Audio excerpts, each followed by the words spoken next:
सर्दी के मौसम में ठंड लगना तो नॉर्मल सी बात है, लेकिन अगर आपको दूसरों के मुकाबले हर वक्त ठंड बहुत ज़्यादा लगती है, हाथ पैर रजाई में भी ठंडे रहते हैं या फिर ठंड आपको बर्दाश्त नहीं होती है, तो यह आपकी बॉडी के अंदर किसी कमी की वजह से हो सकता है। अक्सर माना जाता है कि जो लोग शारीरिक रूप से कमज़ोर होते हैं उन्हें ठंड ज़्यादा लगती है, लेकिन क्या आपको पता है कि शारीरिक कमजोरी तो इसका सबसे छोटा कारण है। असल कारण तो कुछ और ही है जो कि आपके अंदर छुपा हुआ है। तो आज हम 3 ऐसे कारण जानेंगे जो कि आपको ज़रूरत से ज़्यादा ठंड लगने के लिए सबसे बड़े रिस्पॉन्सिबल फैक्टर्स होते हैं। साथ ही हम यह भी जानेंगे कि इन कारणों को कैसे पहचाना जाए और इन्हें दूर करने के लिए कौन कौन से स्टेप्स उठाए जाएं। और हाँ, वीडियो को पूरा एंड तक बिना स्किप किए जरूर देखिएगा। और तीसरा कारण बिल्कुल भी मिस मत करना, क्योंकि ये सबसे ज़्यादा कॉमन है। पहला रीज़न है शरीर में आयरन की कमी होना। दोस्तों, आयरन एक बहुत ही ज़रूरी मिनरल है जो कि ब्लड में हीमोग्लोबिन लेवल्स को मेंटेन रखता है। जब बॉडी में आयरन की कमी होती है तो हीमोग्लोबिन कम हो जाता है, जिससे ब्लड के जरिए होने वाली जो ऑक्सीजन सप्लाई है हमारी पूरी बॉडी के अंदर वो कम हो जाती है और इसकी वजह से एनर्जी घटने लगती है।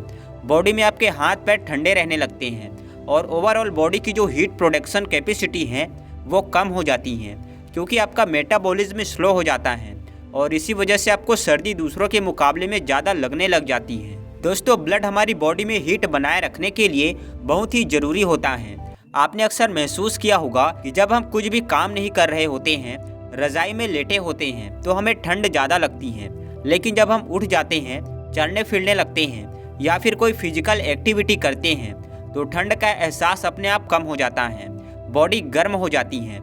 ऐसा इसलिए होता है क्योंकि चलने फिरने से बॉडी में खून का दौरान तेज हो जाता है, जिससे बॉडी में गर्मी आ जाती है। और इसीलिए जिन लोगों में खून की कमी होती है उन्हें ठंड दूसरों के मुकाबले ज़्यादा लगती है।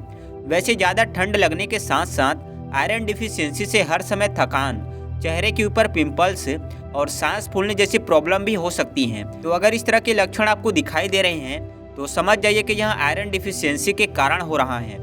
आयरन डिफिशियंसी को दूर करने के लिए आपको अपनी डाइट में आयरन रिच फूड्स को शामिल करना पड़ेगा, जैसे कि पालक, चने, गुड़ और खजूर। साथ ही आप आयरन की टेबलेट्स या फिर सिरप भी अपने डॉक्टर से कंसल्ट करके ले सकते हैं। यह भी एक अच्छा तरीका है अपने आयरन को, खून को बढ़ाने का। एक और इम्पॉर्टेंट बात याद रखिए कि आयरन को एब्जॉर्ब करने के लिए विटामिन सी भी बहुत ज़रूरी होता है और इसीलिए अगर आप आयरन रिच फूड्स ले रहे हैं या फिर अगर आप इसके सप्लीमेंट्स ले रहे हैं तो इसके साथ में विटामिन सी रिच फूड्स जैसे कि नींबू या फिर संतरा वगैरह का जूस आपको जरूर लेना चाहिए। दूसरा कॉमन कारण है बॉडी में विटामिन B12 की कमी होना।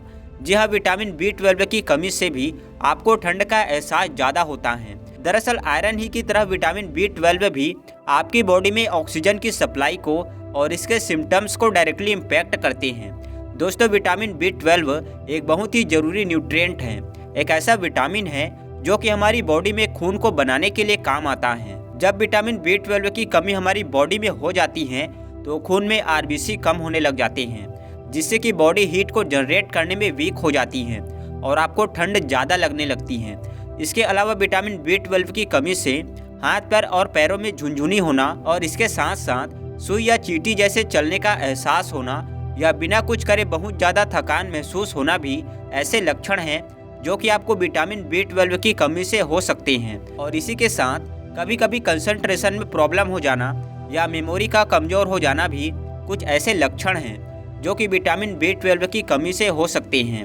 विटामिन B12 को पूरा करने के लिए आप अपनी डाइट में दूध और डेयरी प्रोडक्ट्स जैसे कि पनीर, दही, ये सभी चीज़ें B12 में बहुत रिच होती हैं। वैसे अगर आपको लगता है कि आपकी डाइट में यह सभी चीज़ें आपको रेगुलरली लेना मुश्किल हो सकता है या फिर सिम्टम्स आपको बहुत ज़्यादा सीवियर हैं, तो ऐसे में आप विटामिन B12 सप्लीमेंट्स भी ले सकते हैं, जो कि अगेन एक फुल प्रूफ तरीका है अपने विटामिन B12 को मेंटेन करने के लिए। तीसरा और सबसे इम्पॉर्टेंट रीज़न जिसमें एक्चुअल में आपको सबसे ज़्यादा ठंड लगने लगती है और अचानक से लगने लगती है वो है हाइपोथायराइडिज्म, यानी कि थायराइड की कमी हो जाना। अगर आप पहले तो ठंड का मौसम एंजॉय करते थे, कोई ज़्यादा ठंड नहीं लगती थी, लेकिन कुछ सालों से आपको ठंड बहुत ज़्यादा लग रही है, अनकंफर्टेबल फील होने लगा है, तो यहाँ थायराइड की कमी की वजह से हो सकता है। हाइपोथायराइडिज्म दरअसल एक ऐसी कंडीशन है जिसमें आपका थायराइड ग्लैंड ठीक से काम नहीं करता है और बॉडी में थायराइड हार्मोन की कमी होने लगती है, थायराइड हार्मोन आपके मेटाबॉलिज्म को रेगुलेट करता है। आसान भाषा में कहे तो बॉडी की अंदरूनी फैक्ट्री में जो फ्यूल बर्न होता है उसे यहाँ हार्मोन रेगुलेट करता है। जब थायराइड हार्मोन कम हो जाता है, हमारी बॉडी में सही से नहीं बनता है, तो आपके मेटाबॉलिज्म जो है वो स्लो हो जाता है, जिसकी वजह से बॉडी हीट को कम पैदा करती है और आपको हर वक्त ठंड महसूस होती रहती है। हाथ पैर ठंडे रहते हैं। हाइपोथायराइडिज्म के कुछ कॉमन सिम्टम्स होते हैं जो कि आपको इसके होने का अंदाज़ा दिला सकते हैं। फॉर एग्जाम्पल, बिना ज़्यादा खाए पिए अगर आपका बहुत ज़्यादा वजन बढ़ रहा है, बाल झड़ने लगे हैं या पतले होने लगे हैं और हर वक्त आपको थकान महसूस होती है और ज़्यादा ठंड लग रही है, तो यह हाइपोथायराइडिज्म की तरफ साफ साफ इशारा करता है। वैसे बड़ा सवाल यह है कि अगर आपको थायराइड प्रॉब्लम हो गई है तो इसका सॉल्यूशन असल में क्या है। तो देखिए, हाइपोथायराइडिज्म का एक मेन कॉज होता है आयोडीन और सेलेनियम की कमी। तो आप अपनी डाइट में ऐसी चीज़ों को ज़्यादा लीजिए जो कि इन दो न्यूट्रिएंट्स में रिच होती हैं। फॉर एग्जांपल, आप आयोडीन के लिए आयोडाइज्ड सॉल्ट और डेयरी प्रोडक्ट जैसे कि दही और पनीर लीजिए, और सेलेनियम के लिए आप ब्राज़िल नट्स, सनफ्लावर सीड्स और होल ग्रेन्स जैसे कि ज्वार और बाजरा, इससे बनी हुई रोटियां खाएं। और हाँ, सबसे इम्पोर्टेंट बात तो मैं भूल ही गया, वो ये कि थायराइड टेबलेट्स इसके लिए आपको यूज़ करना बहुत ज़रूरी होता है। अगर आपके अंदर थायराइड डिसफंक्शन है और रिपोर्ट्स आपको यहाँ क्लियर कट बता रही हैं, तो अपने डॉक्टर से एक बार कंसल्ट जरूर कर लें और अपने रिपोर्ट के हिसाब से जो भी प्रिस्क्राइब्ड मेडिसिन है वो आपको देते हैं उसको चालू करना भी फ़ौरन शुरू कर दे। अदरवाइज आपको प्रॉब्लम्स आगे चल के और ज़्यादा हो सकती हैं। तो ये थे 3 मेन रीज़न जो कि आपको ज़्यादा ठंड महसूस होने का कारण हो सकते हैं।